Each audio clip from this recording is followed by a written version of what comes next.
I'm here with the creator of Zatch Bell Abridged and a member of the Council of Bushin Goodies, Borinyukami. Thanks for this chance for an interview. No problem at all. Alright, question I was going to ask is, what made you decide to make an abridged series? Probably White Ash 001, or Fro Legend as she is now called on YouTube. She was the first abridged series I saw, and then after that I saw Little Karibo, and then I saw everything else, and I was like, I want to see if I can do that. I started doing little parodies, and then I said, Zatch Bell, this needs to be made fun of. Make this show in Japanese, Gosh Bell, but I could not stand the English dub and the way they butchered it. So I said, let's see what we can do to this show. Let's see how bad we can screw with it. So I took the show, and I did my worst. What's the process you go through to making an episode of Zatch Bell Abridged? For me is watching the episode about 600 times. After that, I write a script, change the script, then I do dubbing, which is very unorthodox for most people because they do dubbing after they've already set out a set. I dub first, and then I put the clips over. That way I can get a smoother edit. How do you come up with your jokes? Most of them are actually just based off maybe a movie reference or something stupid that I thought of, like the cake in hell joke. That was my brother said, "I want cake," and I went, "Is there cake in hell?" So it was just some stupid things that we came up with while talking to family members or just sitting there watching the episode and said, "Yeah, that's stupid." What is your favorite voice to do in Zatch Bell Abridged? Susie! Absolutely love doing Susie. If I could do Susie all day, which I do, I would. When I talk to online, they ask me, "Can you do Susie for me?" And I'm like, "Oh, sure." My name is Susie. I have Fluffy. Fluffy, Zafuffalock. Something like that. The voice for the bank robber, is that all you, or do you use a voice modifier, like a voice changer? I do use a voice changer for that one. I cheat. I cheat like a son of a biatch. Where did the whole $2 thing come up? It's from an old 80s movie called Better Off Dead, where a paperboy keeps coming to this guy's house for $2. Just $2. Then he modifies his bike for it to be a ski bike, and he goes downhill and eventually flies off the cliff screaming, "I want my $2.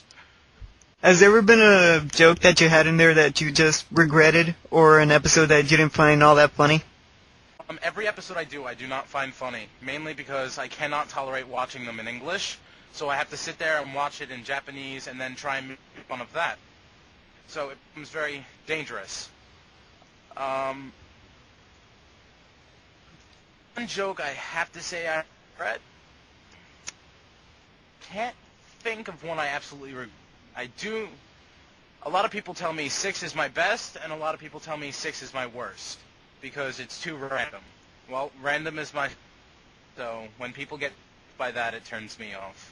Which is your favorite episode? Either episode 6 or episode 3.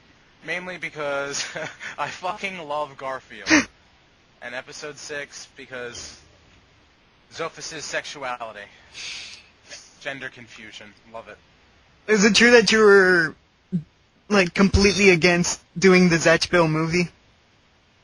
At first, I was completely dead set against it. That conversation you heard was pretty much what was happening. He was still looking for his subscriber, so was I, technically. And I was like, I watched the worst movie ever. And they were like, "Oh, what?" I watched Zatch Bell, the movie. And they're like, "Why would you do that?" I don't know. It was torturous. It was god-awful. I can't believe I stomached that I can't believe I wasted 2 hours of my life on that piece of crap. So then Takahata goes, "Why don't we do that?" I'm like, "No! You can't do this to me. If I have to watch that movie again, I'm going to hang myself." Eventually, I got talked into it, and they were like, I was still rebellious until we came up with writing the little commercial thing that we put together. And at that point, I was like, yeah, it's not a bad idea. And we had a few scenes done, and we were working on the script already, and we got really into it. And I was like, this is going to be awesome. What abridged series are you currently watching? Currently watching, I am watching G Gundam Abridged, Kenpo's Bleach Abridged, and I watch Mega Man Abridged when it favors me.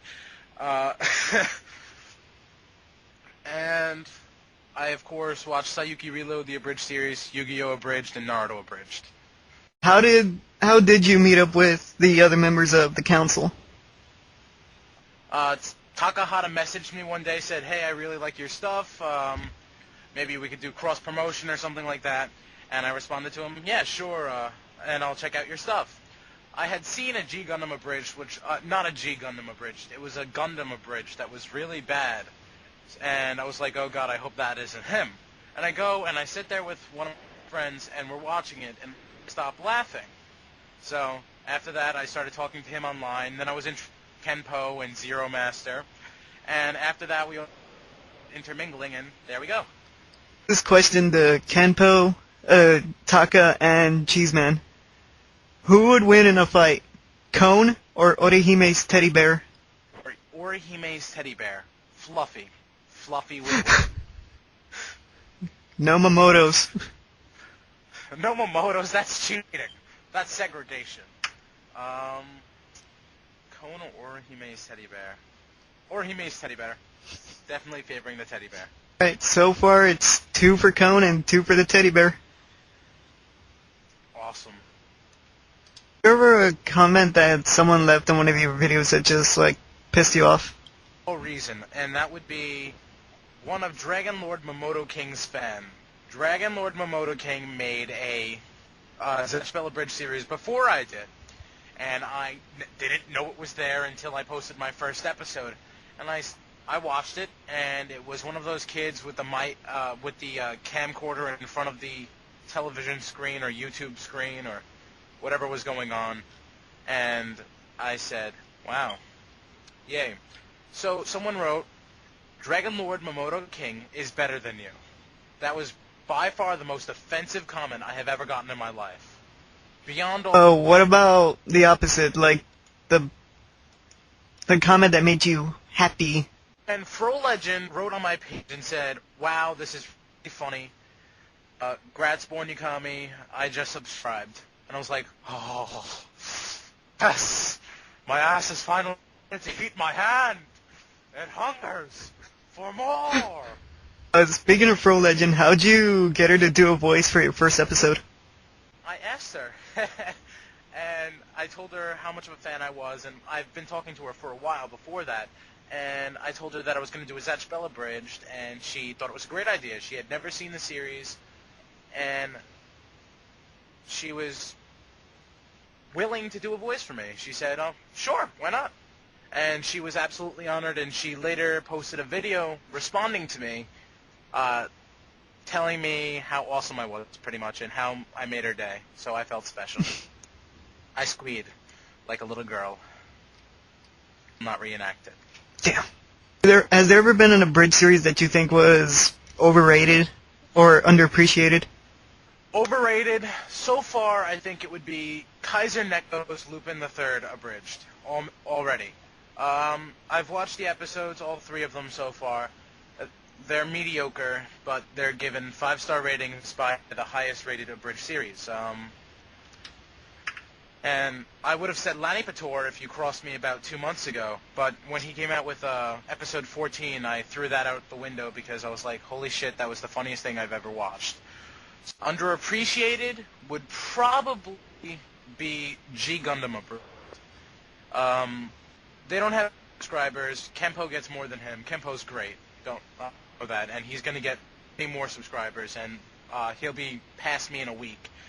But Gundam Abridged, I think, deserves plenty of subscribers because their writing is great, the editing is fantastic, the voices are amazing. It's phenomenal. Alright, oh, thanks Borinyukami for this interview. No problem.